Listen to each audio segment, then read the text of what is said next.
up, YouTube? I'm NintendoMan64, bringing you another episode of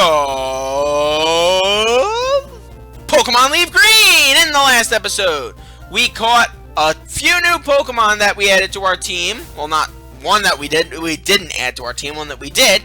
We caught a Mankey. Unfortunately, we are not going to be using said Mankey on our team for the long haul, so he's just here to be baggage. Speaking of baggage, we beat baggage in a battle where Rattata took out his first Pokemon. Mankey dealt very well with his second, and then Bulbabutt finished the job. So, oh, and we also saw a pedophile TV show, which was very weird. But anyway, in this episode, we are going to be traveling northwards past Viridian City and hopefully get to the next town. But first, we're going to read this trainer tip sign. Catch Pokemon and expand your collection. The more you have, the easier it is to battle. That's actually correct. However, what they should be saying is you should be catching more types. Because, I mean, my types are fairly well-rounded now, but we're going to need more types. So, thankfully, up ahead, we'll be able to encounter one or two new types of Pokemon that we have not yet seen yet. Shut up! Okay. As we hear here, I am going to be giving Pidgey all the experience he can get here because, let's face it, Pidgey is going to be the single most useful Pokemon here that I have on my team. Spearow would have been the other one, but because I'm not using Spearow, nor do I want to be tempted to use Spearow, I'm going to give it to Pidgey because I have no interest in using Pidgey. Okay, this is the example of your first RPG dungeon in this game. I can't believe my voice cracked. Excuse me. Rattata may be small, but don't underestimate its wicked bite. Have you caught one already? I did. It's on my team. Are you going to Viridian Forest? It's a natural maze in there. Be careful you don't get lost. Oh, how sweet. Okay, as she alluded to, this is Viridian Forest. Infested with bug-type Pokemon. And one particularly interesting Pokemon, but we'll cover that Pokemon later, if we can find one. But first things first, we will encounter our first wild Are you kidding me? There was no transition there either. Oh my god. Wow. 5% encounter rate my ass. This is Pikachu. Pikachu is an electric-type Pokemon, as you guys know, is the mascot of the Pokemon franchise. One of the most famous creatures ever created. It's... It's really useful, in case you didn't get that from my laughter. I mean, wow. Yeah, Pikachu is a perfect example of what you could call a special sweeper. It's electric type, it's very fast, it hits hard with its electrical type attack moves, and unfortunately it hasn't used the move Thunder Shock on us just yet, so I cannot prove if my hunch is correct, but we will be able to if I can catch this Pokemon, because as you expected, because it's a Pikachu, I'm going to add it to our team. Maybe not for the long haul, but definitely for a period of time.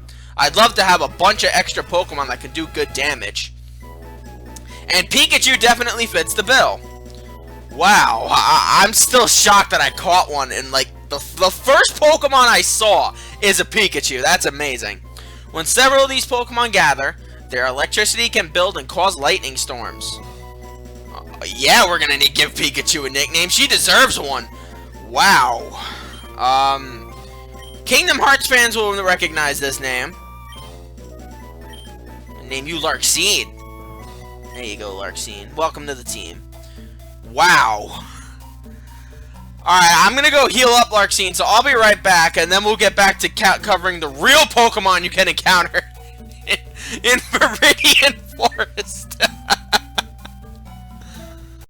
Okay, back here in Viridian Forest.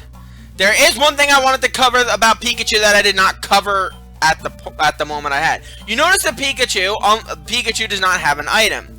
Now there's a decent chance you could catch a Pikachu in the wild that holds an item. Usually it is a well, let me check its nature out. Oh, it's the same nature as Bulbasaur. That's awesome. Oh, text.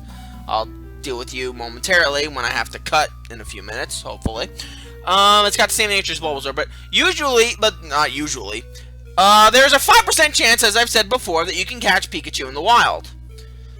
Of that 5% chance, there's a 1% chance. So, 5% for 1%, I believe that is 0.05% chance that you can catch a Pikachu in the wild that holds a very interesting item. That item is the Light Ball. If a Pikachu has that Light Ball, its special attack stat is immediately doubled. That makes Pikachu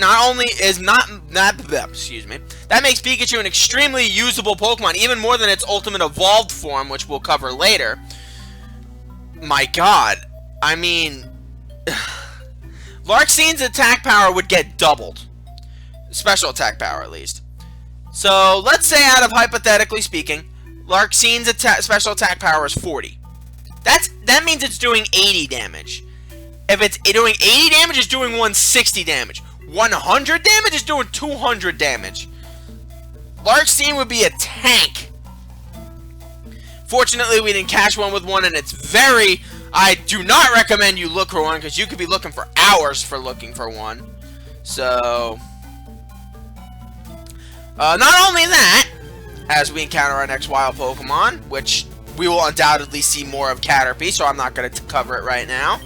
One last thing I have to cover about Pikachu is the fact that not only would its special attack stat get doubled if holding a Light Ball, if you breed that Pikachu, which is something we'll talk about a lot later, because in this game you cannot breed until after the main story. If you breed that Pikachu and create the Pokemon that it evolves from, which is a very interesting thing that I bet you guys didn't know, that specific Pokemon and its ultimate evolved forms, including Pikachu, would learn the move Volt Tackle, one of the most powerful electric type moves in existence, and one that I believe only the Pikachu family can learn. So that's a very interesting thing immediately that you guys might think is interesting. So I decided, you know what, I'm just gonna tell you. We are going to see plenty of Weedle and Caterpie, so don't worry that I am going to talk about them. Believe me, we are not done seeing these two turds. I just want Pidgey to level up. There you go! Level 9, so Pidgey should learn Gust here. Awesome! Gust is a flying type move, and bugs, as you would expect, are weak to flying types because bugs get eaten by birds. So Pidgey is pretty much just going to sweep his way, through, the Viridian Forest, so I'll actually be able to go over the Pokemon we encounter, including Weedle! Weedle is a bug poison type. Not a specific for this game, like it is in other games, but Weedle is a good bug poison type. It's interesting, but I already have a poison type, and I'm actually planning on getting another poison type and adding it to my team, so yeah, we're not going to worry about that right now. Weedle is a good Pokemon. I do intend to catch one for the sake of catching one, like I do for everything. But right now, it's not going to be useful to me. And there's another Weedle right there. So you know what? I'll just catch this one, just again for the sake of catching one. It's gonna hold a spot on my team. Again, not permanently. In fact, I'm actually thinking about taking Mankey off the roster, so I can have extra room to do other things, because there are a few other Pokemon I'd like to experiment with while we're traveling. We did catch the Weedle, often found in forests eating leaves. It has sharp stinger on its head that injects sharp stinger, on its head that injects poison. It's a useful Pokemon. I'm not going to be using one, nor am I going to be leveling it up on screen. Okay, this is Caterpie! Caterpie, unlike Weedle, does not have the poison subtype. And to make matters worse, stat-wise, it's generally weaker early on. Now, why would you want to bother with Caterpie? Remember that Butterfree that the pedophile had before? You know, the one that knew that awesome psychic type attack, Confusion? Yeah, Caterpie will learn that. when it fully evolves into Butterfree. It's a very easy Pokemon to raise, as these two Pokemon both hit their final stages of evolution at level 10. So that's really good. It's definitely a fantastic early game Pokemon. Unfortunately, if you want to use one for the long haul, it's a little tricky to use. Its Ultimate Evolved Form Butterfree and Weedle's Ultimate Evolved Form Beedrill. But if you want to use them, I can't really say you shouldn't, and I can't really say you can't. I give you orders, and if you'll excuse me, my phone keeps going off. Okay, the silencer has been the greatest weapon ever invented.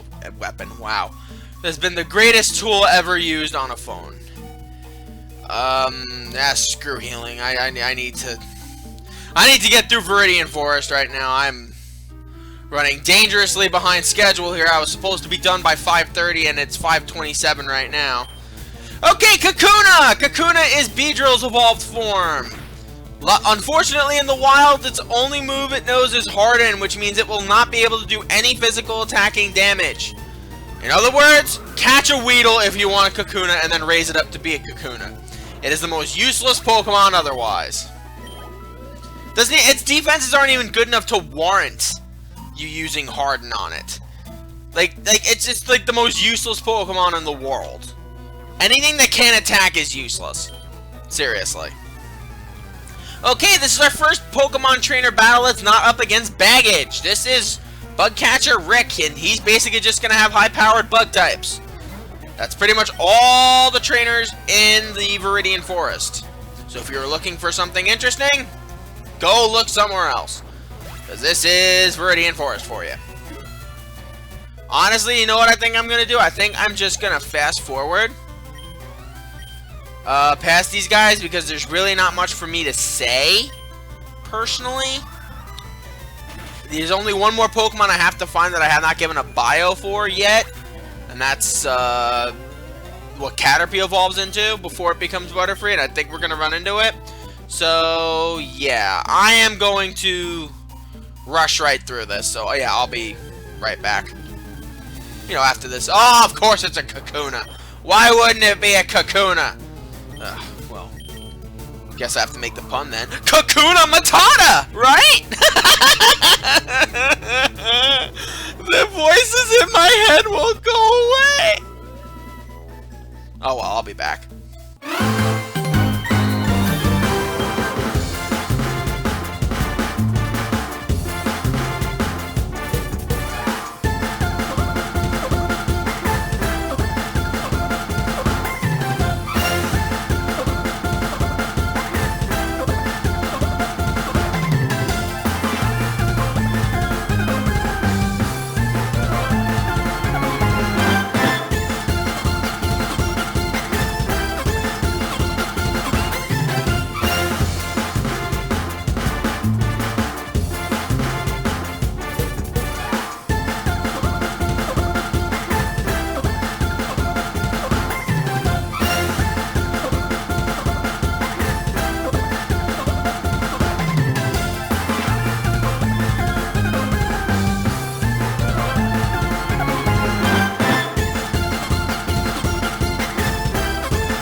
Okay, wow, that took a while. I was surprised it took as long as it did. Wow, that took a while. But I was gonna give a bio on Metapod, but you know what? Metapod is basically just Kakuna, except it's green, so yeah, there's really no need for me to give a bio for that. On the plus side, Pidgey is now over-leveled as hell. And even then, its stats are still equal to Pokemon at level 8 and 9. It's kinda sad. Like, really sad if you ask me. But with that said, we are pretty much done in Viridian Forest. There's no other reason to go in there unless you've missed a Pokemon. Let's talk to these people. Have you noticed the skinny trees on the roadside? They can be cut down by a special Pokemon move, I hear. Cool. Many Pokemon live only in forests and caves. You need to be persistent and look everywhere to get different kinds. 2 very true and useful things. Let's see what the third person has to say. Do you know the evolution cancel technique? When a Pokemon is evolving, you can stop the process. It's a technique for raising Pokemon the way they are. 3 incredibly useful things in one room? Holy crap, that's amazing. That's like a record for Pokemon. Alright, here's Route 2, in case you're wondering. No new Pokemon there. Just the usual people, the usual suspects. Pidgey, Rattata, Weedle, and Caterpie. Now, as you can see, we have now entered a new city! Welcome to Pewter City! We're going to go in depth over Pewter City next episode. Along with, on the side, I will be grinding everyone up to level 10, except for Pidgey, who's well past that. Everyone will be up to level 10. Weedle will not be part of the party. In fact, we will have an open spot because I intend to catch the 6th member. Actually, we will have 2 open spots because I intend to catch the 6th member, the 5th, not the 5th, the first member, other than Bulbabutt, of my permanent party. At least that I'm confirming at this point. So, with that said, I am NintendoMan64. Join me then. Until next time, my voice cracks. Again, sayonara.